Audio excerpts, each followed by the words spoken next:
ఈ క్రౌంచ వ్యూహాన్ని, ఈ గరుడ వ్యూహాన్ని రచించి వాళ్ళు ఎదురెదురుగా నించున్నప్పుడు ఫస్ట్ భీష్మ పితామహ తన శంఖాన్ని పూరించాడు. భీష్మ పితామహ పూరించిన తర్వాత పాండవుల వైపు నుంచి శ్రీకృష్ణ పరమాత్మ తన యొక్క పాంచజన్యాన్ని పూరించారు. ఈ రెండు సైన్యాలు వ్యూహాలతో ముందుకు వచ్చి ఢీకొడుతున్నాయి ఒక సైన్యాన్ని. అలాగ ఢీకొడుతున్నప్పుడు అసలు ఇవాళ సెకండ్ రోజు వార్, అసలు ఆ భీష్ముడు కళ్ళల్లో చూస్తే విరాటరాజుకి, ఆ ముక్కు వైపు నించున్నవాడు విరాటరాజు అని చెప్పాను కదా మీకు, ఆ విరాటరాజుకి అసలు భీష్ముడిని చూస్తే భయం వేసి ఆయన ఎంత కొడుకులు చచ్చిపోయిన ఆవేశాన్ని బయటికి తీసుకొనొచ్చి పోరాడదామనుకున్నా పోరాడలేని ఒక నిస్సహాయ స్థితిలో వెళ్ళిపోతే భీష్ముడు ఒక్కసారి డిసైడ్ అయితే వార్ వన్ సైడ్ అయిపోతుంది అనమాట.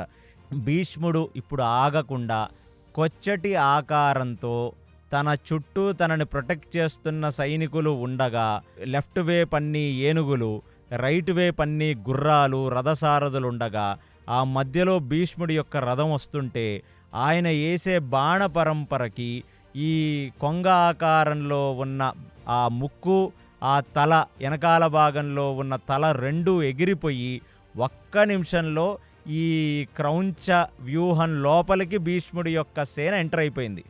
ఇక ఎంటర్ అయిపోయిన భీష్ముడు అసలు ఎవరితో యుద్ధం చేస్తున్నాడో తెలియనట్టుగా ఎక్కడ చూసినా భీష్ముడే కనబడుతున్నాడు. ఇప్పుడు ఒక్కసారి వ్యూహాన్ని భేదించి లోపలికి ఎంటర్ అయిన భీష్ముడు స్ట్రైట్ లైన్స్లో వెళ్ళడు. ఎప్పుడు లెఫ్ట్ వెళ్తాడో, ఎప్పుడు రైట్ వెళ్తాడో, మెలికలు తిరుక్కుంటూ వెళ్తాడో, గుండ్రంగా తిరుక్కుంటూ వెళ్తాడో, ఇలా వెళ్ళేసరికి ఆ యుద్ధం మొదలైన అరగంట 40 నిమిషాల లోపలే క్రౌంచ వ్యూహం మొత్తం తునాతునకలైపోయింది. అలాగ భీష్ముడు పీటరేగిపోవటంతో చూసి ఇంకా దుర్యోధనుడికి విపరీతమైన ఆనందం.